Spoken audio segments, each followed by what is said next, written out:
오늘은 우리가 히브리서의 말씀을 함께 읽습니다. 오래간만에 한 권만 읽게 되지요. 그쵸? 히브리서는 1장부터 13장까지 생각보다 꽤 길게 형성이 되어 있는 그런 책입니다. 히브리서가 가지고 있는 특징을 한마디로 이야기하면 히브리서는 미스테리한 책이다 라고 이야기를 하면 그냥 그 특징을 잘 이야기할 수 있을 것 같아요. 히브리서는 미스테리한 책입니다. 여러 가지 면에서요. 왜 히브리서가 미스테리하냐라고 이야기를 해본다면 먼저 히브리서는 누가 썼는지 정확하게 나타나 있지가 않습니다. 우리가 보통 성경을 바라보면, 특별히 신약 성경을 바라보면 첫 시작에 누가 썼다라는 이야기를 이렇게 밝혀놓고 시작하잖아요. 그렇죠? 누가 썼다라는 이야기가 분명하지 않은 책들은 어떻게 그 저자가 누군지를 알려주나요? 그 책의 이름으로 주로 알려주잖아요. 예를 들어서 야고보, 야고보서 앞에는 이제 누가 썼다는 이름이 나오지만 또는 유다서 이런 식으로 해서 우리가 그 책의 이름으로 이것을 누가 썼는지를 분명하게 이야기해 줍니다. 그런데 히브리서는 책의 이름에도 그 사람의 이름이 나오지 않고, 그리고 그 책에도 앞부분에도, 그 책의 앞부분에도 어떤 사람이 이 책을 썼는지에 대한 이야기가 없습니다. 그러므로 성경 전체를 통해서, 특별히 신약 성경 전체를 통해서 작자 미상의 책인 유일한 책이 바로 이 히브리서가 되는 거예요. 오랜 기간 동안의 히브리서는 사도 바울의 저작으로 인정되어 왔었습니다. 사도 바울이 썼을 것이다. 왜냐하면 워낙에 많은 책을 썼잖아요, 바울이. 그렇죠? 그러니까 아마 히브리서도 그가 썼을 것이다 라고 생각을 하는 것이 일반적이었습니다. 그렇지만 저는 아무리 보아도 지금의 학자들도 마찬가지지만 저도 아무리 보아도 히브리서가 바울이 썼다기에는 무리가 있는 것 같습니다. 왜 무리가 있나 하면 히브리서가 가지고 있는 두 번째 특징 때문에 그렇습니다. 왜 히브리서가 미스테리한 책이라고 이야기했냐? 그 두 번째 이유는 뭔가 하면 히브리서는 예수님을 이야기하는데 예수님을 십자가에 달린 어린 양이다, 하나님의 어린 양이다 이렇게 표현합니다. 하나님의 어린 양이라고 표현하는 것은 이 히브리서가 어느 책과 많이 연결되어 있다는 것을 말하는 건가 하면 이 레위기와 많이 연결되어 있다는 것을 이야기합니다. 레위기에서는 어떤 이야기가 일어나나 하면 사람들이 자기의 죄를 지었을 때에 하나님 앞에 어떻게 그 죄의 용서함을 받는가, 그 죄의 용서함을 받기 위해서 어떻게 제물을 가져와서 그 제물을 하나님께 드리는가, 이런 것이 레위기의 중심 내용이잖아요. 그렇죠? 그러한 레위기의 내용들을 그대로 가지고 와서, 그 컨셉들을 그대로 가지고 와서 예수님을 표현하는데 예수님을 어떻게 표현하나 하면 하나님께서 우리의 죄를 용서하시기 위해서 주신 하나님의 화목 제물이다, 이렇게 이야기를 합니다. 이 화목 제물이다, 하나님의 제물이다 라고 이야기하는 이 이야기는 이 레위기에서 말하는 이 제사의 이야기와 너무나 잘 연결이 돼요. 그런데 바울은 여러분, 다시금 이 율법으로 돌아가는 것에 대해서 끊임없이 반대하는 사람이었지 않습니까? 그렇죠? 하나님께서 우리에게 주신 복음이라는 것은 예전에 유대인들이 가지고 있었던 그 가르침과는 완전히 다른 것이기 때문에 하나님의 복음을 믿고 예수 그리스도의 복음을 믿은 사람들이 다시 유대인으로 돌아갈 필요가 없다라고 강력하게 평생을 이야기했던 사람이 사도 바울이지 않습니까? 그렇기 때문에 이 구약의 율법을 그대로 가지고 와서, 율법의 전통을 그대로 가지고 와서 예수님을 하나님의 화목 제물이다라고 이야기하는 이 히브리서가 바울이 썼다기에는 그 전체적인 내용에 있어서 너무나 차이가 많이 나는 거예요. 그래서 이 히브리서는 바울이 썼다라고 보기에는 무리가 있습니다. 그래서 오히려 많은 사람들은 무엇이라고 이야기하나 하면 히브리서는 아마도 이 신약 성경에서 굉장히 중요한 인물로 나타나지만 책을 하나도 쓰지 않은 아마 이 바나바라는 사람이 쓰지 않았을까라고 생각하는 사람들이 많습니다. 바나바라는 사람은 바울의 이전에 있었던 사람이고요. 그리고 바울의 이전에 이 초대교회의 이 리더였던 사람일 뿐만 아니라 그 사람은 정말 철저한 유대인으로서 유대인들을 향한 복음을 전하는 데 굉장히 힘을 썼던 사람 중에 한 사람입니다. 그렇기 때문에 아마도 이 히브리서는 바나바가 쓰지 않았을까라는 생각이 많이 있고요. 저는 그 의견에 조금 동의하고 있는 셈입니다. 그렇지만 어쨌든 우리가 성경을 바라보면 이 히브리서는 작자 미상이다.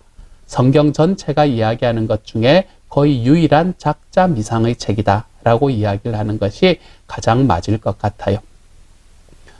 히브리서의 내용들은 제가 조금 전에 이야기했던 것처럼 이 레위기의 말씀을 그대로 가지고 옵니다.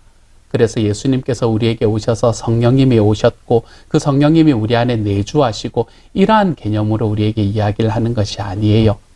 예수님께서 이 땅에 오셨다는 이유, 그 의미를 어떻게 설명을 하나 하면 예수님께서는 우리의 죄를 위해서 십자가에 돌아가신 하나님의 화목 제물이 되었다라는 것으로 설명을 하고 있습니다. 우리가 사실은 이 내용들에 대해서 너무나 익숙하기 때문에 이 바울의 메시지와 히브리서의 메시지가 이렇게 섞여서 우리에게는 있습니다. 하지만 이 히브리서 안에서만 이런 메시지가 나타나요. 그래서 히브리서는 우리들에게 하나님께서 우리에게 예수 그리스도를 주셨다는 것은 그분을 통해서 그분이 우리를 대신하는 제물이 되심으로 인해서 우리가 하나님 앞에 깨끗함을 받을 수 있습니다. 라는 이 이야기를 하기 위해서 히브리서가 쓰여졌다라고 생각하시면 되겠습니다. 자, 그러면 히브리서는 누구를 중심으로 해서 쓰여졌을까요? 이방인 그리스도인들을 중심으로 쓰여졌을까요? 그렇지 않으면 유대인 그리스도인들을 향해서 쓰여졌을까요? 그렇죠. 히브리서는 유대인 그리스도인들을 향해서 쓰여진 책이 맞습니다. 이 내용들이 유대인들에게 너무나 맞는 내용들이지 않습니까? 그렇죠? 그런 의미에서 이 히브리서는 뭐하고 또 잘 연결이 되나 하면 예수님께서 이 땅에 오셨는데 유대인들이 그렇게 바라던 메시아로 오셨다라고 이야기하는 마태복음의 말씀과 또한 잘 연결이 됩니다. 이 수신자가 이 책을 받은 사람들이 유대인이라는 측면에서도 그렇고 그리고 그 안에서 나타나는 예수님의 모습도 또한 마찬가지이기 때문입니다. 그래서 우리가 이 히브리서 전체를 바라보면서 우리가 바라보아야 되는 것 한 가지, 깨달아야 되는 것 딱 한 가지만 이야기하라 그러면 예수님께서 이 땅에 오셔서 살아가는 그 삶의 과정 속에 어떻게 우리의 죄를 대신하는 하나님의 화목 제물이 되셨는가? 그 예수님이 나를 대신하여 제물이 됨으로 인해서 내가 하나님 앞에 깨끗함을 입을 수 있는 그 길이 어떻게 열리게 되었는가?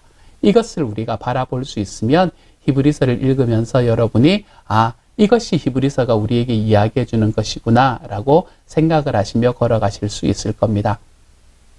물론 히브리서에서는 또 중요한 장이 하나 있죠. 여러분 히브리서 11장의 말씀, 우리가 소위 믿음장이라고 이야기하는 그 히브리서 11장의 말씀도 거기에 존재합니다. 히브리서 11장의 말씀은 우리가 가지고 있던 그 구약에 있던 이야기들, 구약에 있던 인물들을 쭉 이야기를 하면서 그 모든 이들이 하나님 앞에 믿음으로 반응했던 사람들이었다라고 이야기를 하고 있는 것이죠. 그래서 히브리서 11장에 있는 믿음장을 바라보면 믿음이라는 것은 이렇게 정의할 수 있습니다. 거기에 나오는 믿음이라는 것은 이렇게 정의할 수 있습니다. 믿음은 하나님께서 우리에게 주신 약속과 그것이 이루어지는 성취 사이에 다리를 놓아주는 것이 믿음이다 라고 이야기할 수 있습니다. 하나님께서 약속하셨고 구약의 말씀에서 약속하셨잖아요. 그리고 그것이 어디에서 이루어졌나 하면 예수 그리스도에게서 이루어졌거든요. 그런데 구약의 말씀과 예수 그리스도 사이에는 수백 년의 이 타임랩이 있잖아요. 이 갭이 있잖아요. 그렇죠? 그래서 이 갭들을 넘어서서 예수님에게로 이끌어가는, 우리가 그 사이를 다리를 놓아주는 것이 무엇인가 하면 하나님의 약속에 대한 믿음이 되는 것이죠. 그러므로 우리는 이 믿음장을 바라보면서 11장의 믿음장을 바라보면서 믿음은 다리다. 무엇을 연결시켜주는 다리라고요? 하나님께서 우리에게 하신 약속과 그 약속이 성취되는 것 사이를 놓아주는 다리가 바로 믿음이다 라고 생각을 하시면 됩니다.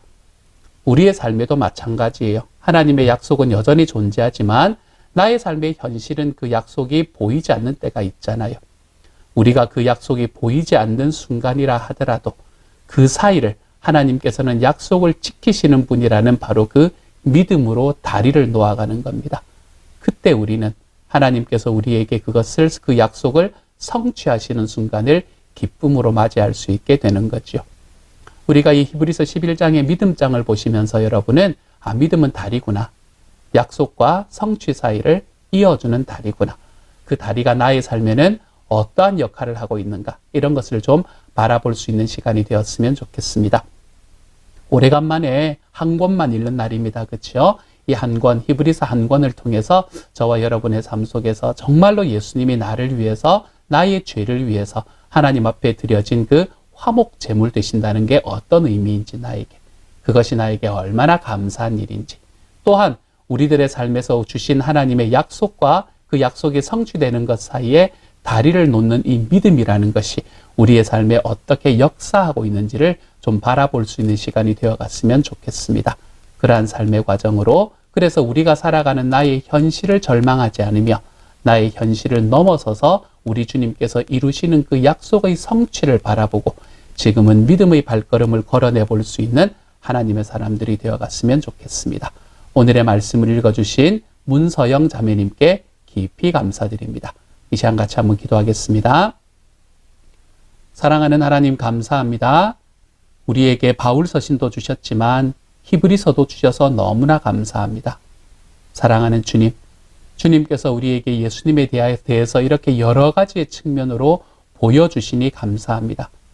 주님, 이 히브리서의 말씀을 함께 읽으며 정말 살아계신 하나님의 은혜와 능력을 바라볼 수 있는 시간이 되게 하여 주시고, 예수님의 다양함을 바라봄으로 인해서 우리들의 삶에 오시는 주님의 그 다양한 모습들이 나의 삶을 붙들어 안는 것을 주님 경험하는 시간이 될 수 있도록 주여 도와주옵소서. 특별히 믿음을 다시 한번 정립할 수 있는 시간이 되게 하여 주옵소서. 모든 말씀 우리 주님 예수님 이름으로 기도드립니다. 아멘.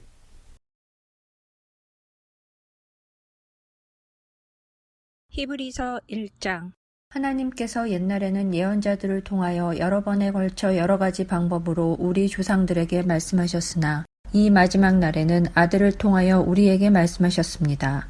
하나님께서는 이 아들을 만물의 상속자로 세우셨습니다. 그를 통하여 온 세상을 지으신 것입니다. 그는 하나님의 영광의 광채시요 하나님의 본체대로의 모습이십니다. 그는 자기의 능력 있는 말씀으로 만물을 보존하시는 분이십니다. 그는 죄를 깨끗하게 하시고서 높은 곳에 계신 존엄하신 분의 오른쪽에 앉으셨습니다. 그는 천사들보다 훨씬 더 높게 되셨으니 천사들보다 더 빼어난 이름을 물려받으신 것입니다.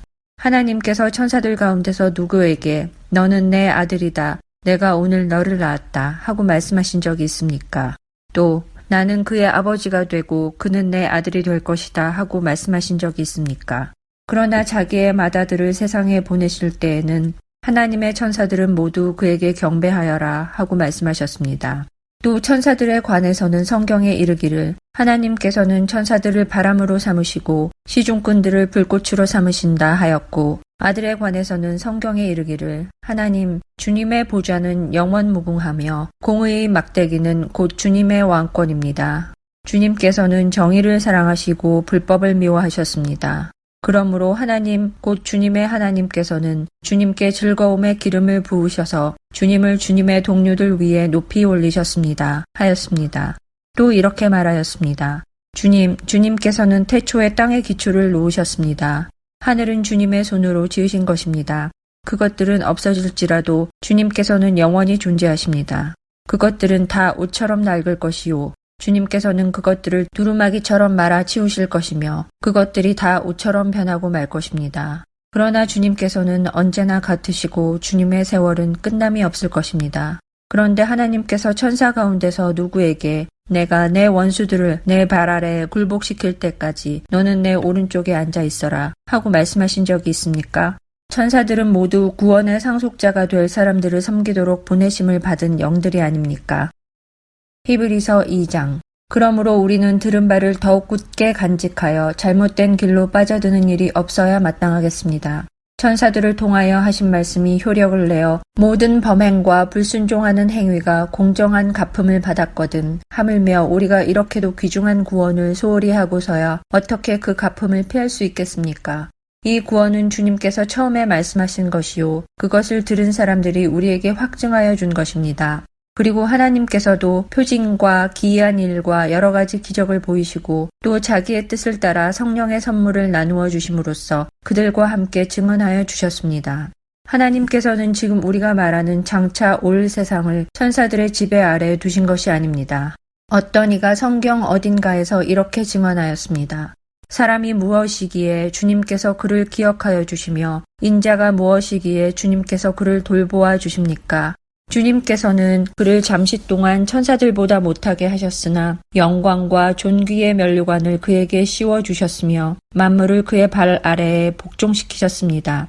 하나님께서 만물을 사람에게 복종시키심으로써 그에게 복종하지 않는 것이라고는 아무것도 없게 하신 것입니다.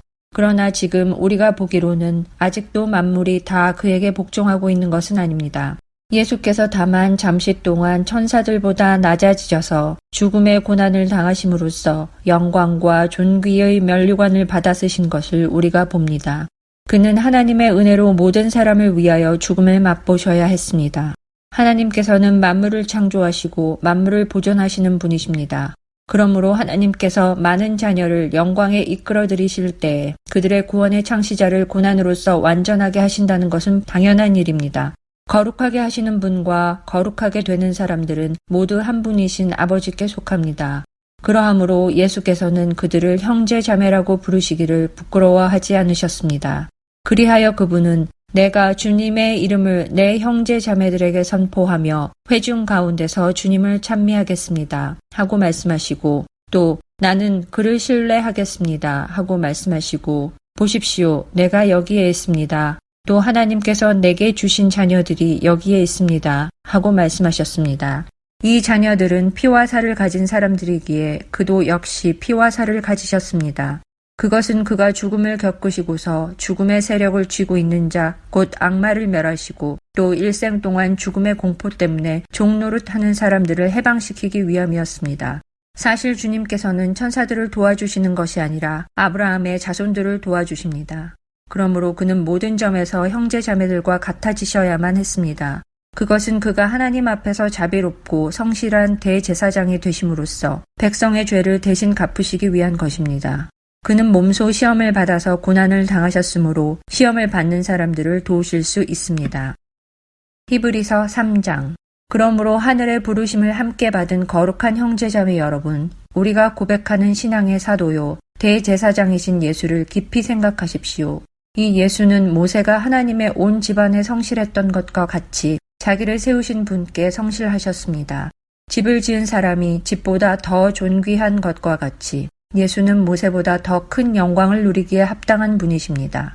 어떠한 집이든지 어떠한 사람이 짓습니다. 그러나 모든 것을 지으신 분은 하나님이십니다. 모세는 하나님께서 장차 말씀하시려는 것을 증언하기 위한 일꾼으로서 하나님의 온 집안 사람에게 성실하였습니다. 그러나 그리스도는 아들로서 하나님의 집안 사람을 성실하게 돌보셨습니다. 우리가 그 소망에 대하여 확신과 자부심을 지니고 있으면 우리는 하나님의 집안 사람입니다. 그러므로 성령이 이와 같이 말씀하셨습니다. 오늘 너희가 그의 음성을 듣거든 너희 조상들이 광야에서 시험받던 날에 반역한 것과 같이 너희 마음을 완고하게 하지 말아라. 거기에서 그들은 나를 시험하여 보았고 40년 동안이나 내가 하는 일들을 보았다. 그러므로 나는 그 세대에게 분노해서 말하였다. 그들은 언제나 마음이 미혹되어서 내 길을 알지 못하였다. 내가 진노하여 맹세한 대로 그들은 결코 내 안식에 들어오지 못할 것이다. 형제자매 여러분 가운데 믿지 않는 악한 마음을 품고서 살아계신 하나님을 떠나는 사람이 아무도 없도록 여러분은 조심하십시오. 오늘이라고 하는 그날 서로 권면하여 아무도 죄의 유혹에 빠져 완고하게 되지 않도록 하십시오. 우리가 처음 믿을 때 가졌던 확신을 끝까지 가지고 있으면 우리는 그리스도께서 주시는 구원을 함께 누리는 사람이 될 것입니다. 오늘 너희가 그의 음성을 듣거든 반역하던 때와 같이 너희의 마음을 완고하게 하지 말아라 하는 말씀이 있는데 듣고서도 하나님께 반역한 사람들이 누구였습니까? 모세의 인도로 이집트에서 나온 사람들 모두가 아니었습니까? 하나님께서 40년 동안 누구에게 진노하셨습니까? 죄를 짓고 시체가 되어서 광야에 쓰러진 그 사람들이 아닙니까? 하나님께서는 누구에게 하나님의 안식에 들어가지 못하리라고 맹세하셨습니까? 순종하지 않은 사람들에게 하신 것이 아닙니까? 결국 그들이 들어갈 수 없었던 것은 믿지 않았기 때문임을 우리는 압니다. 히브리서 4장. 그러므로 하나님께서 주시는 안식에 들어가리라는 약속이 아직 남아있는 동안에 여러분 가운데서 거기에 미치지 못하는 사람이 아무도 없도록 두려운 마음으로 조심하십시오. 그들이나 우리나 기쁜 소식을 들은 것은 마찬가지입니다. 그런데 들은 그 말씀이 그들에게는 아무런 유익이 되지 못하였습니다. 그들은 그 말씀을 듣고서도 그것을 믿음과 결합시키지 않았기 때문입니다. 그러나 그 말씀을 믿은 우리는 안식에 들어갈 것입니다. 그것은 내가 진노하여 맹세한 것과 같이 그들은 결코 내 안식에 들어오지 못할 것이다 하고 말씀하신 그대로입니다. 사실상 하나님께서 세상을 창조하시고 모든 일을 끝마치셨으므로 그때부터 안식이 있어 온 것입니다. 일곱째 날에 관해서는 어딘가에서 하나님께서 일곱째 되는 날에는 그 모든 일을 마치고 쉬셨다 하였고, 또 이곳에서는 다시 그들은 결코 내 안식에 들어오지 못할 것이다 하셨습니다. 그러므로 어떤 사람들에게는 안식에 들어갈 기회가 아직 남아 있습니다. 그런데 기쁜 소식을 먼저 들은 사람들이 순종하지 않았으므로 들어갈 수 없었습니다. 그렇지만 하나님께서는 다시 오늘이라는 어떤 날을 정하시고 이미 인용한 말씀대로 오랜 뒤에 다윗을 통하여 오늘 너희가 그의 음성을 듣거든 너희 마음을 완고하게 하지 말아라 하고 말씀하셨습니다. 여호수아가 그들에게 안식을 주었더라면 하나님께서는 그 뒤에 다른 날이 있으리라는 것을 말씀하시지 않았을 것입니다. 그러니 하나님의 백성에게는 안식하는 일이 아직 남아 있습니다. 하나님께서 주실 안식에 들어가는 사람은 하나님이 자기 일을 마치고 쉬신 것과 같이 그 사람도 자기 일을 마치고 쉬는 것입니다. 그러므로 우리는 이 안식에 들어가기를 힘씁시다. 아무도 그와 같은 불순종의 본을 따르다가 떨어져 나가는 일이 없도록 해야 하겠습니다. 하나님의 말씀은 살아있고 힘이 있어서 어떤 양날 칼보다도 더 날카롭습니다. 그래서 사람 속을 꿰뚫어 혼과 영을 갈라내고 관절과 골수를 갈라놓기까지 하며 마음에 품은 생각과 의도를 밝혀냅니다. 하나님 앞에는 아무 피조물도 숨겨진 것이 없고 모든 것이 그의 눈앞에 벌거숭이로 드러나 있습니다. 우리는 그 앞에 모든 것을 드러내 놓아야 합니다. 그러나 우리에게는 하늘에 올라가신 위대한 대제사장이신 하나님의 아들 예수가 계십니다. 그러므로 우리의 신앙 고백을 굳게 지킵시다. 우리의 대제사장은 우리의 연약함을 동정하지 못하시는 분이 아닙니다. 그는 모든 점에서 우리와 마찬가지로 시험을 받으셨지만 죄는 없으십니다. 그러므로 우리는 담대하게 은혜의 보좌로 나아갑시다. 그리하여 우리가 자비를 받고 은혜를 입어서 제때에 주시는 도움을 받도록 합시다. 히브리서 5장. 각 대제사장은 사람들 가운데서 뽑혀서 하나님과 관계되는 일에 임명받습니다. 그리하여 그는 사람들을 위하여 예물과 속죄의 희생 제사를 드립니다. 그는 자기도 연약함에 휘말려 있으므로 그릇된 길을 가는 무지한 사람들을 너그러이 대할 수 있습니다. 그는 백성을 위해서 속죄의 제사를 드려야 하는 것과 마찬가지로 그 연약함 때문에 자기 자신을 위해서도 드려야 하는 것입니다. 누구든지 이 영예는 자기 스스로 얻는 것이 아니라 아론과 같이 하나님의 부르심을 받아서 얻는 것입니다. 이와 같이 그리스도께서도 자기 자신을 스스로 높여서 대제사장이 되는 영광을 차지하신 것이 아니라 그에게 너는 내 아들이다. 오늘 내가 너를 낳았다 하고 말씀하신 분이 그렇게 하신 것입니다. 또 다른 곳에서 너는 멜기세덱의 계통을 따라 임명받은 영원한 제사장이다 하고 말씀하셨습니다. 예수께서 육신으로 세상에 계실 때 자기를 죽음에서 구원하실 수 있는 분께 큰 부르짖음과 많은 눈물로써 기도와 탄원을 올리셨습니다. 하나님께서는 예수의 경외심을 보시어서 그 간구를 들어주셨습니다. 그는 아드님이시지만 고난을 당하심으로써 순종을 배우셨습니다. 그리고 완전하게 되신 뒤에 자기에게 순종하는 모든 사람에게 영원한 구원의 근원이 되시고 하나님에게서 멜기세덱의 계통을 따라 대제사장으로 임명을 받으셨습니다. 멜기세덱에 관하여는 할 말이 많이 있지만 여러분의 귀가 둔해진 까닭에 설명하기 어렵습니다. 시간으로 보면 여러분은 이미 교사가 되었어야 할 터인데 다시금 하나님의 말씀의 초보적 원리를 남들에게서 배워야 할 처지에 놓여 있습니다. 여러분은 단단한 음식물이 아니라 젖을 필요로 하는 사람이 되었습니다. 젖을 먹고서 사는 이는 아직 어린아이이므로 올바른 가르침에 익숙하지 못합니다. 그러나 단단한 음식물은 장성한 사람들의 것입니다. 그들은 경험으로 선과 악을 분별하는 세련된 지각을 가지고 있는 사람들입니다. 히브리서 6장. 그러므로 우리는 그리스도교의 초보적 교리를 제쳐놓고서 성숙한 경지로 나아갑시다. 죽은 행실에서 벗어나는 회개와 하나님에 대한 믿음과 세례에 관한 가르침과 안수와 죽은 사람의 부활과 영원한 심판과 관련해서 또다시 기초를 놓는 일이 없어야 하겠습니다. 하나님께서 허락하시면 우리는 그렇게 할 수 있을 것입니다.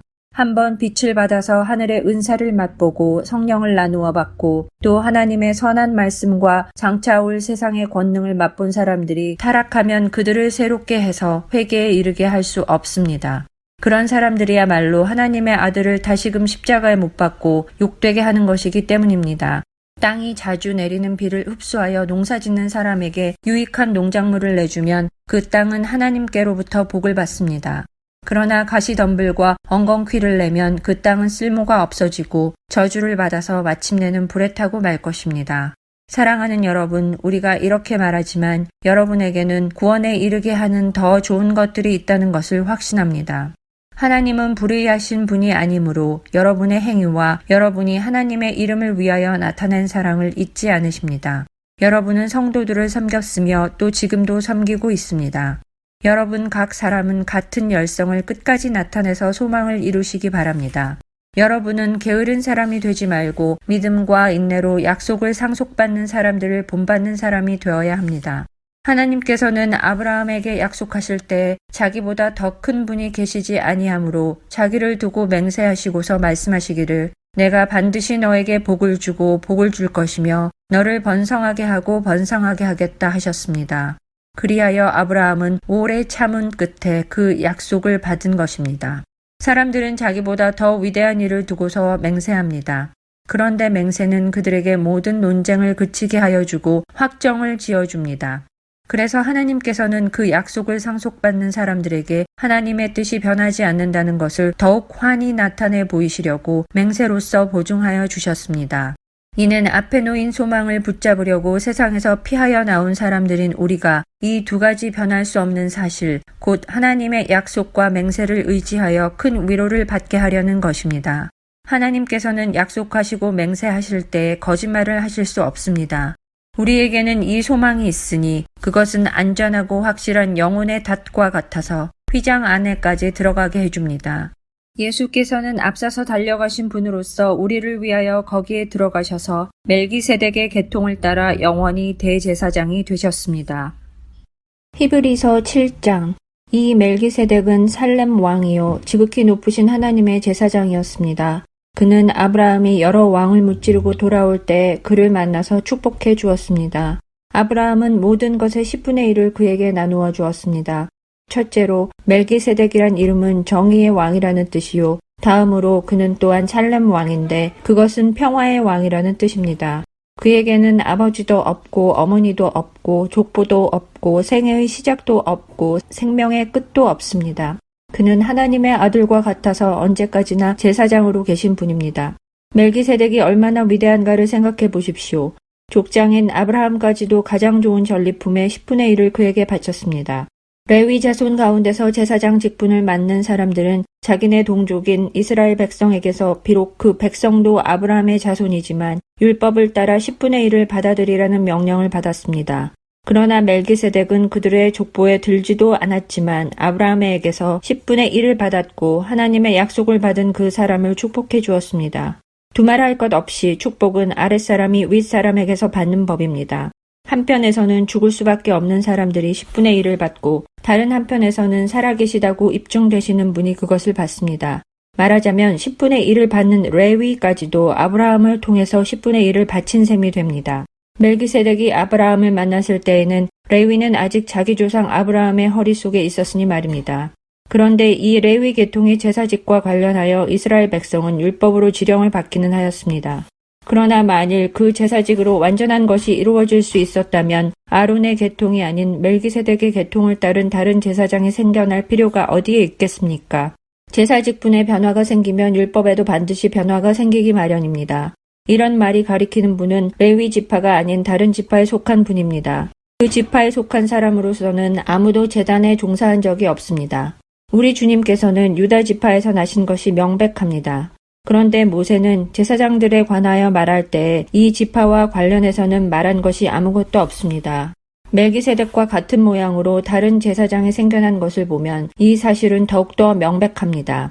그는 제사장의 혈통에 대해서 규정한 율법을 따라 제사장이 되신 것이 아니라 썩지 않는 생명의 능력을 따라 되셨습니다. 그를 두고서 말하기를 너는 멜기세덱의 계통을 따라서 영원히 제사장이다 한 증언이 있습니다. 전에 있던 계명은 무력하고 무익함으로 패하게 되었습니다. 율법은 아무것도 완전하게 하지 못하였습니다. 그래서 하나님께서는 더 좋은 소망을 우리에게 주셨습니다.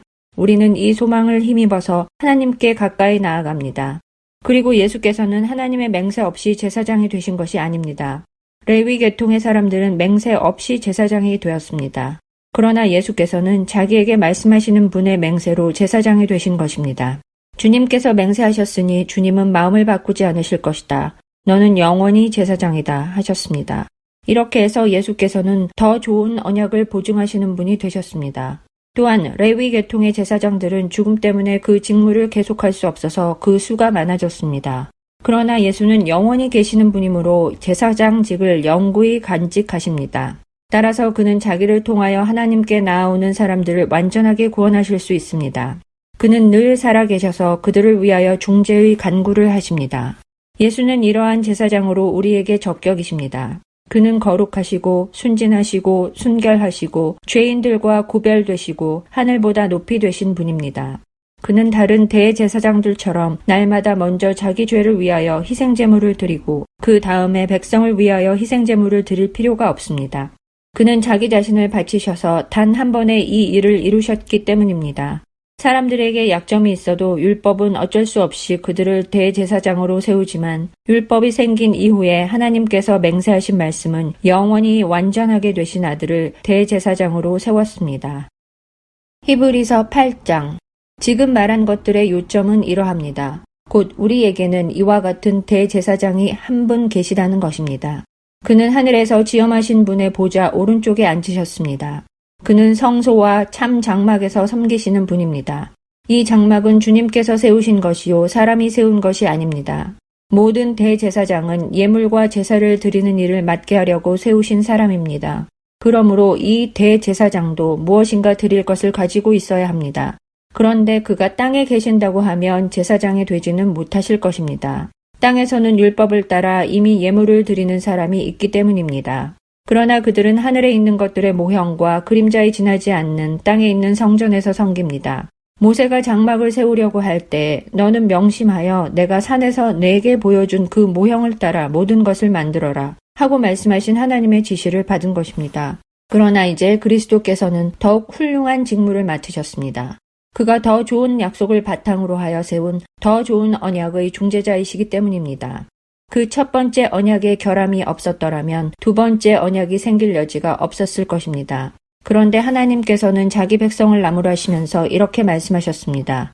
주님께서 말씀하신다. 보아라, 날이 이를 것이다. 그때 내가 이스라엘 집과 유다 집과 더불어 새 언약을 맺을 것이다. 또 주님께서 말씀하신다. 이 새 언약은 내가 그들의 조상들의 손을 잡고 이집트 땅에서 인도하여 내던 날에 그 조상들과 맺은 언약과 같은 것이 아니다. 그들은 내 언약을 지키지 않았으므로 나도 그들을 돌보지 않았다. 또 주님께서 말씀하신다. 그날 뒤에 내가 이스라엘 집과 맺을 언약은 이것이니 나는 내 율법을 그들의 생각에 넣어주고 그들의 마음에다가 새겨주겠다. 그리하여 나는 그들의 하나님이 되고 그들은 내 백성이 될 것이다. 그리고 그들은 각각 자기 이웃과 자기 동족들을 가르치려고 주님을 알라고 말하는 일이 없을 것이니 작은 사람으로부터 큰 사람에 이르기까지 모두 나를 알 것이기 때문이다. 내가 그들의 불의함을 긍휼히 여기겠고 더 이상 그들의 죄를 기억하지 않겠다. 하나님께서 새 언약이라고 말씀하심으로써 첫 번째 언약을 낡은 것으로 만드셨습니다. 낡고 오래된 것은 곧 사라집니다. 히브리서 9장. 첫 번째 언약에도 예배 규정과 세상에 속한 성소가 마련되어 있었습니다. 한 장막을 지었는데 곧 첫째간에 해당하는 장막입니다. 그 안에는 촛대와 상이 있고 빵을 차려 놓았으니 이곳을 성소라고 하였습니다. 그리고 둘째 휘장 뒤에는 지성소라고 하는 장막이 있었습니다. 거기에는 금으로 만든 분향제단과 온통 금으로 입힌 언약궤가 있고 그 안에는 만나를 담은 금 항아리와 싹이 난 아론의 지팡이와 언약을 새긴 두 돌판이 들어 있었습니다. 그리고 그 언약궤 위에는 영광에 빛나는 그룹들이 있어서 속죄판을 그 날개로 내리덮고 있었습니다. 지금은 이것들을 자세히 말할 때가 아닙니다. 이것들이 이렇게 마련되어 있어서 첫째 칸 장막에는 제사장들이 언제나 들어가서 제사 의식을 집행합니다. 그러나 둘째 칸 장막에는 대제사장만 1년에 한 번만 들어가는데 그때에는 반드시 자기 자신을 위하여 또 백성이 모르고 지은 죄를 사하기 위하여 바칠 피를 가지고 들어갑니다.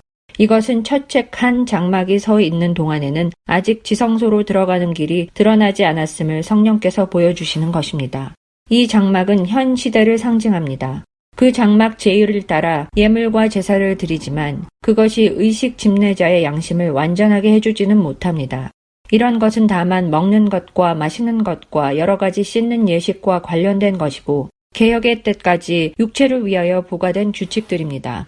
그러나 그리스도께서는 이미 일어난 좋은 일을 주관하시는 대제사장으로 오셔서 손으로 만들지 않은 장막, 다시 말하면 이 피조물에 속하지 않은 더 크고 더 완전한 장막을 통과하여 단 한 번의 지성소에 들어가셨습니다.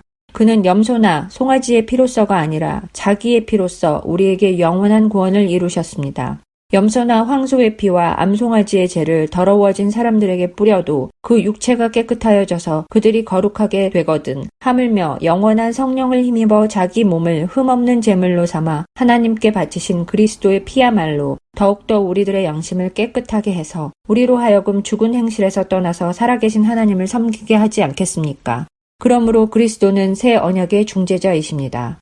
그는 첫 번째 언약 아래에서 저지른 범죄에서 사람들을 구속하시기 위하여 죽으심으로써 부르심을 받은 사람들로 하여금 약속된 영원한 유업을 차지하게 하셨습니다. 유언의 효력을 논의하는 경우에는 유언한 사람이 죽었다는 확인이 꼭 필요합니다. 유언이라는 것은 유언한 사람이 죽어야만 효력을 냅니다. 유언한 사람이 살아있는 동안에는 유언은 아무런 효력이 없기 때문입니다. 이러므로 첫 번째 언약도 피 없이 세운 것은 아닙니다.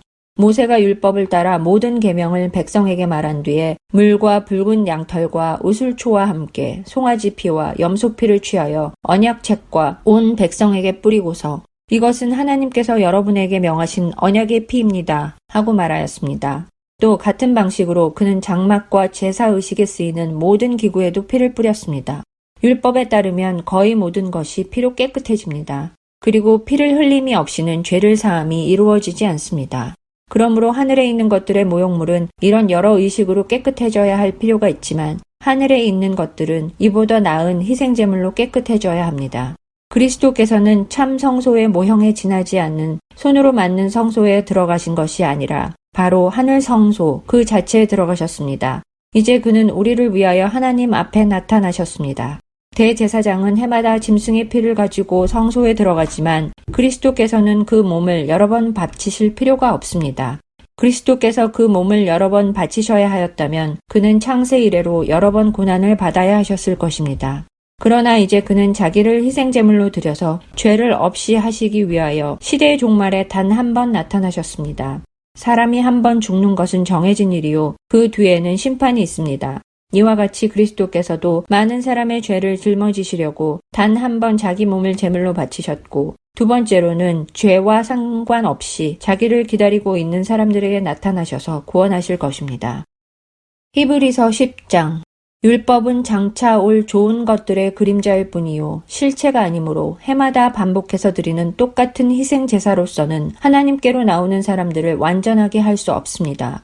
만일 완전하게 할 수 있었더라면 제사를 드리는 사람들이 한번 깨끗하여진 뒤에는 더 이상 죄의식을 가지지 않을 것이고 따라서 제사 드리는 일을 중단하지 않았겠습니까? 그러나 제사에는 해마다 죄를 회상시키는 효력은 있습니다. 황소와 염소의 피가 죄를 없애줄 수는 없습니다. 그러므로 그리스도께서 세상에 오실 때 하나님께 이렇게 말씀하셨습니다. 주님은 제사와 예물을 원하지 않으셨습니다. 그래서 나에게 입히실 몸을 마련하셨습니다. 주님은 번제와 속죄제를 기뻐하지 않으셨습니다. 그래서 내가 말하였습니다. 보십시오 하나님, 나를 두고 성경에 기록되어 있는 대로 나는 주님의 뜻을 행하러 왔습니다.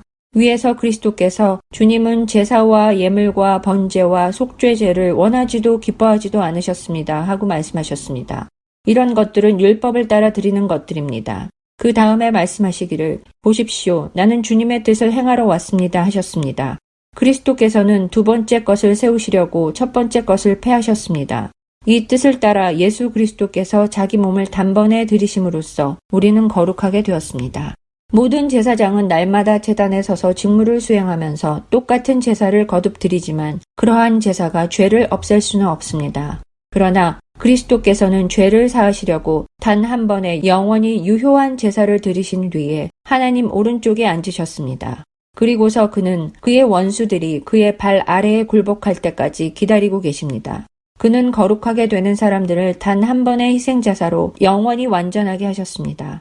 그리고 성령도 우리에게 증언하여 주십니다. 먼저 이렇게 말씀하셨습니다. 주님께서 말씀하신다. 그날 이후에 내가 그들에게 세워줄 언약은 이것이다. 나는 내 율법을 그들의 마음에 박아주고 그들의 생각에 새겨주겠다. 또 나는 그들의 죄와 불법을 더 이상 기억하지 않겠다. 죄와 불법이 용서되었으니 죄를 사하는 제사가 더 이상 필요 없습니다. 그러므로 형제자매 여러분, 우리는 예수의 힘을 힘입어서 담대하게 지성소에 들어가게 되었습니다. 예수께서는 휘장을 뚫고 우리에게 새로운 살 길을 열어주셨습니다. 그런데 그 휘장은 곧 그의 육체입니다. 그리고 우리에게는 하나님의 집을 다스리는 위대한 제사장이 계십니다. 그러니 우리는 확고한 믿음을 가지고 참된 마음으로 하나님께 나아갑시다. 우리는 마음에다 예수의 피를 뿌려서 죄책감에서 벗어나고 맑은 물로 몸을 깨끗이 씻었습니다. 또 우리에게 약속하신 분은 신실하시니 우리는 흔들리지 말고 우리가 고백하는 그 소망을 굳게 지킵시다. 그리고 서로 마음을 써서 사랑과 선한 일을 하도록 격려합시다. 어떤 사람들의 습관처럼 우리는 모이기를 그만하지 말고 서로 격려하여 그날이 가까워 오는 것을 볼수록 더욱 힘써 모입시다. 우리가 진리에 대한 지식을 얻은 뒤에도 짐짓 죄를 짓고 있으면 속죄의 제사가 더 이상 남아있지 않습니다. 남아있다고 예상할 수 있는 것은 무서운 심판과 반역자들을 삼킬 맹렬한 불뿐입니다. 모세의 율법을 어긴 사람도 두세 증인의 증언이 있으면 가차없이 사형을 받는데 하나님의 아들을 짓밟고 자기를 거룩하게 해준 언약의 피를 대수롭지 않게 여기고 은혜의 성령을 모욕한 사람은 얼마나 더 무서운 벌을 받아야 하겠는가를 생각해 보십시오. 원수를 갚는 것은 내가 할 일이니 내가 갚아주겠다 하고 말씀하시고 또 주님께서 그의 백성을 심판하실 것이다 하신 분을 우리는 알고 있습니다. 살아계신 하나님의 징벌하시는 손에 떨어지는 것은 무서운 일입니다. 여러분은 빛을 받은 뒤에 고난의 싸움을 많이 견디어낸 그 처음 시절을 되새기십시오. 여러분은 때로는 모욕과 환난을 당하여 구경거리가 되기도 하고 그런 처지에 놓인 사람들의 친구가 되기도 하였습니다. 여러분은 감옥에 갇힌 사람들과 고통을 함께 나누었고 또한 자기 소유를 빼앗기는 일이 있어도 그보다 더 좋고 더 영구한 재산이 있다는 것을 알고서 그런 일을 기쁘게 당하였습니다. 그러므로 여러분의 확신을 버리지 마십시오. 그 확신에는 큰 상이 붙어 있습니다. 여러분이 하나님의 뜻을 행하고서 그 약속해 주신 것을 받으려면 인내가 필요합니다. 이제 아주 조금만 있으면 오실 분이 오실 것이요. 지체하지 않으실 것이다. 나의 의인은 믿음으로 살 것이다. 그가 뒤로 물러서면 내 마음이 그를 기뻐하지 않을 것이다. 우리는 뒤로 물러나서 멸망할 사람들이 아니라 믿음을 가져 생명을 얻을 사람들입니다. 히브리서 11장. 믿음은 바라는 것들의 확신이요 보이지 않는 것들의 증거입니다. 선조들은 이 믿음으로 살았기 때문에 훌륭한 사람으로 증언되었습니다. 믿음으로 우리는 세상이 하나님의 말씀으로 지어졌다는 것을 깨닫습니다. 보이는 것은 나타나 있는 것에서 된 것이 아닙니다. 믿음으로 아벨은 가인보다 더 나은 제물을 하나님께 드렸습니다. 이런 제물을 드림으로써 그는 의인이라는 증언을 받았으니 하나님께서 그의 예물에 대하여 증언하여 주신 것입니다. 그는 죽었지만 이 믿음으로 말미암아 아직도 말하고 있습니다. 믿음으로 에녹은 죽지 않고 하늘로 옮겨갔습니다. 하나님께서 그를 옮기셨으므로 우리는 그를 찾을 수 없었습니다. 옮겨가기 전에 그는 하나님을 기쁘게 해드렸다는 증언을 받은 것입니다. 믿음이 없이는 하나님을 기쁘게 해드릴 수 없습니다. 하나님께 나아가는 사람은 하나님이 계시다는 것과 하나님은 자기를 찾는 사람들에게 상을 주시는 분이시라는 것을 믿어야 합니다. 믿음으로 노아는 하나님께서 아직 보이지 않는 일들에 대하여 경고하셨을 때 하나님을 경외하고 방주를 마련하여 자기 가족을 구원하였습니다. 이 믿음을 통하여 그는 세상을 단죄하고 믿음을 따라 얻는 의의를 물려받는 상속자가 되었습니다. 믿음으로 아브라함은 부르심을 받았을 때 순종하고 장차 자기 몫으로 받을 땅을 향해 나아갔습니다. 그런데 그는 어디로 가는지를 알지 못했지만 떠난 것입니다. 믿음으로 그는 약속하신 땅에서 타국에 몸붙여 사는 나그네처럼 거류하였으며 같은 약속을 함께 물려받을 이삭과 야곱과 함께 장막에서 살았습니다. 그는 하나님께서 설계하시고 세우실 튼튼한 기초를 가진 도시를 바랐던 것입니다. 믿음으로 사라는 나이가 지나서 투태할 수 없는 몸이었는데도 임신할 능력을 얻었습니다. 그가 약속하신 분을 신실하신 분으로 생각했기 때문입니다. 그래서 죽은 사람이나 다름없는 한 사람에게서 하늘의 별과 같이 많고 바닷가의 모래와 같이 셀 수 없는 많은 자손이 태어나게 되었습니다. 이 사람들은 모두 믿음을 따라 살다가 죽었습니다. 그들은 약속하신 것을 받지는 못했지만 그것을 멀리서 바라보고 반겼으며 땅에서는 길손과 나그네 신세임을 고백하였습니다. 이런 말을 하는 사람들은 자기네가 고향을 찾고 있다는 것을 나타내는 것입니다. 그들이 만일 떠나온 곳을 생각하고 있었더라면 돌아갈 기회가 있었을 것입니다. 그러나 사실은 그들은 더 좋은 곳을 동경하고 있었던 것입니다. 그것은 곧 하늘의 고향입니다. 그래서 하나님께서는 그들의 하나님이라고 불리는 것을 부끄러워하지 않으시고 그들을 위하여 한 도시를 마련해 두셨습니다. 아브라함은 시험을 받을 때 믿음으로 이삭을 바쳤습니다. 더구나 약속을 받은 그가 그의 외아들을 기꺼이 바치려 했던 것입니다. 일찍이 하나님께서 아브라함에게 말씀하시기를 이삭에게서 내 자손이라 불릴 자손들이 태어날 것이다 하셨습니다. 하나님께서는 이삭을 죽은 사람들 가운데서도 되살리실 수 있다고 아브라함은 생각했던 것입니다. 그러므로 비유하자면 아브라함은 이삭을 죽은 사람들 가운데서 되받은 것입니다. 믿음으로 이삭은 또한 장래일을 놓고 야곱과 에서를 축복해 주었습니다. 야곱은 죽을 때 믿음으로 요셉의 아들들을 하나하나 축복해 주고 그의 지팡이를 짚고 서서 하나님께 경배를 드렸습니다. 믿음으로 요셉은 죽을 때 이스라엘 자손들이 이집트에서 나갈 일을 언급하고 자기 뼈를 어떻게 할지를 지시하였습니다. 모세가 태어났을 때 믿음으로 그 부모는 석 달 동안 아기를 숨겨두었습니다. 그들은 아기가 잘생긴 것을 보았기 때문입니다. 그들은 왕의 명령을 두려워하지 않았습니다. 믿음으로 모세는 어른이 되었을 때 바로 왕의 공주의 아들이라 불리기를 거절하였습니다. 오히려 그는 잠시 죄의 향락을 누리는 것보다 하나님의 백성과 함께 학대받는 길을 택하였습니다. 모세는 그리스도를 위하여 받는 모욕을 이집트의 재물보다 더 값진 것으로 여겼습니다. 그는 장차 받을 상을 내다보고 있었던 것입니다. 믿음으로 그는 왕의 분노를 두려워하지 않고 이집트를 떠났습니다. 그는 보이지 않는 분을 마치 보는 듯이 바라보면서 견디어냈습니다. 믿음으로 모세는 유월절과 피 뿌리는 의식을 행하여서 모든 맏아들 및 맏배를 멸하는 이가 그들을 건드리지 않게 하였습니다. 믿음으로 이스라엘 사람들은 홍해를 마른 땅을 지나가듯이 건넜습니다. 그러나 이집트 사람들은 그렇게 해보다가 빠져 죽었습니다. 믿음으로 이랫동안 여리고 성을 돌았더니 성벽이 무너졌습니다. 믿음으로 창녀 라합은 정탐꾼들을 호의로 영접해 주어서 순종하지 않은 사람들과 함께 망하지 아니하였습니다. 내가 무슨 말을 더 하겠습니까? 기드온, 바락, 삼손, 입다, 다윗, 사무엘, 그리고 예언자들의 일을 말하려면 시간이 모자랄 것입니다. 그들은 믿음으로 나라들을 정복하고 정의를 실천하고 약속된 것을 받고 사자의 입을 막고 불의 위력을 꺾고 칼날을 피하고 약한 데서 강해지고 전쟁에서 용맹을 떨치고 외국 군대를 물리쳤습니다. 믿음으로 여자들은 죽었다가 부활한 가족을 다시 맞이하였습니다. 또 어떤 이들은 고문을 당하면서도 더 좋은 부활의 삶을 얻고자 하여 구태여 노연하기를 바라지 않았습니다. 또 어떤 이들은 조롱을 받기도 하고 채찍으로 맞기도 하고 심지어는 결박을 당하기도 하고 감옥에 갇히기까지 하면서 시련을 겪었습니다. 또 그들은 돌로 맞기도 하고 톱질을 당하기도 하고 칼에 맞아 죽기도 하였습니다.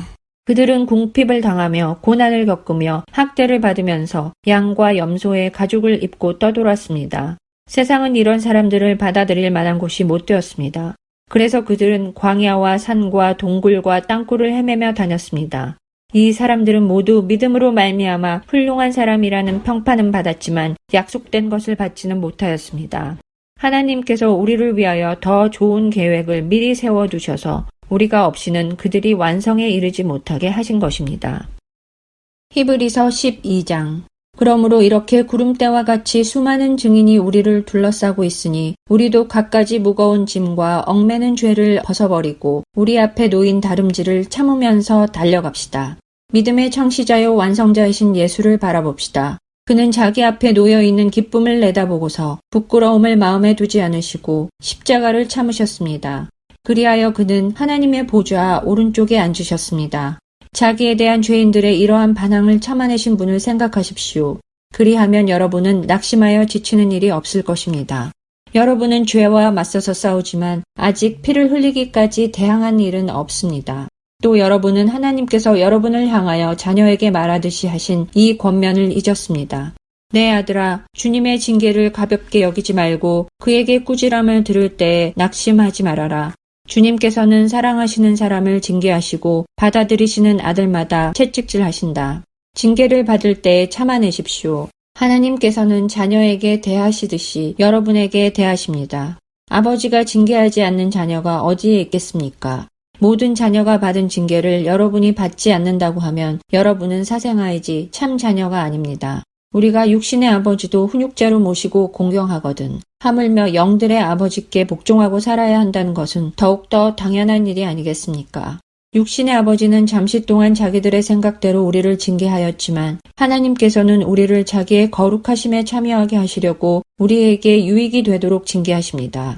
무릇 징계는 어떤 것이든지 그 당시에는 즐거움이 아니라 괴로움으로 여겨지지만 나중에는 이것으로 훈련받은 사람들에게 정의의 평화로운 열매를 맺게 합니다.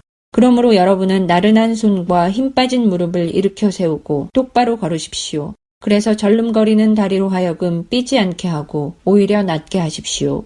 모든 사람과 더불어 화평하게 지내고 거룩하게 살기를 힘쓰십시오. 거룩해지지 않고서는 아무도 주님을 뵙지 못할 것입니다. 하나님의 은혜에서 떨어져 나가는 사람이 아무도 없도록 주의하십시오. 또 쓴 뿌리가 돋아나서 괴롭게 하고 그것으로 많은 사람이 더러워지는 일이 없도록 주의하십시오. 또 음행하는 자나 음식 한 그릇에 장자권을 팔아넘긴 에서와 같은 속된 사람이 생기지 않도록 주의하십시오. 여러분이 알다시피 에서는 그 뒤에 축복을 상속받기를 원하였으나 거절당하였습니다. 그는 눈물을 흘리면서 구하였건만 회개할 기회를 얻지 못하였습니다. 여러분이 나아가서 이른 곳은 신의 산 같은 곳이 아닙니다. 곧 만져볼 수 있고 불이 타오르고 흑암과 침침함이 뒤덮고 폭풍이 일고 나팔이 울리고 무서운 말소리가 들리는 그러한 곳이 아닙니다. 그 말소리를 들은 사람들은 자기들에게 더 말씀하시지 않기를 간청하였습니다. 비록 짐승이라도 그 산에 닿으면 돌로 쳐 죽여야 한다 하신 명령을 그들이 견디어내지 못했기 때문입니다. 그 광경이 얼마나 무서웠던지 모세도 말하기를 나는 두려워서 떨린다 하였습니다. 그러나 여러분이 나아가서 이른 곳은 시온산, 곧 살아계신 하나님의 도성인 하늘의 예루살렘입니다. 여러분은 축하 행사에 모인 수많은 천사들과 하늘에 등록된 장자들의 집회와 만민의 심판자이신 하나님과 완전하게 된 의인의 영들과 새 언약의 중재자이신 예수와 그가 뿌리신 피 앞에 나아왔습니다. 그 피는 아벨의 피보다 더 훌륭하게 말해줍니다. 여러분은 말씀하시는 분을 거역하지 않도록 조심하십시오. 그 사람들이 땅에서 경고하는 사람을 거역하였을 때에 그 벌을 피할 수 없었거든. 하물며 우리가 하늘로부터 경고하시는 분을 배척하면 더욱더 피할 길이 없지 않겠습니까? 그때에는 그의 음성이 땅을 뒤흔들었지만 이번에는 그가 약속하시기를 내가 한 번 더 땅뿐만 아니라 하늘까지도 흔들겠다 하셨습니다. 이 한 번 더라는 말은 흔들리는 것들, 곧 피조물들을 없애버리는 것을 뜻합니다. 그렇게 하는 것은 흔들리지 않는 것들이 남아있게 하시려는 것입니다. 그러므로 우리는 흔들리지 않는 나라를 받으니 감사를 드립시다. 그리하여 경건함과 두려움으로 하나님이 기뻐하시도록 그를 섬깁시다. 우리 하나님은 태워 없애는 불이십니다. 히브리서 13장. 서로 사랑하기를 계속하십시오. 나그네를 대접하기를 소홀히 하지 마십시오. 어떤 이들은 나그네를 대접하다가 자기들도 모르는 사이에 천사들을 대접하였습니다. 감옥에 갇혀있는 사람들을 생각하되 여러분도 함께 갇혀있는 심정으로 생각하십시오. 여러분도 몸이 있는 사람이니 학대받는 사람들을 생각해 주십시오. 모두 혼인을 귀하게 여겨야 하고 잠자리를 더럽히지 말아야 합니다. 음행하는 자와 간음하는 자는 하나님의 심판을 받을 것입니다.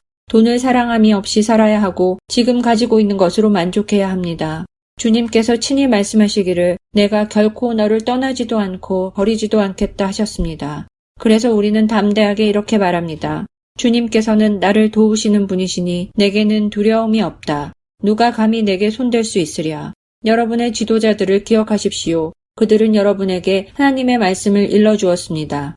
그들이 어떻게 살고 죽었는지를 살펴보고 그 믿음을 본받으십시오. 예수 그리스도께서는 어제나 오늘이나 영원히 한결같은 분이십니다.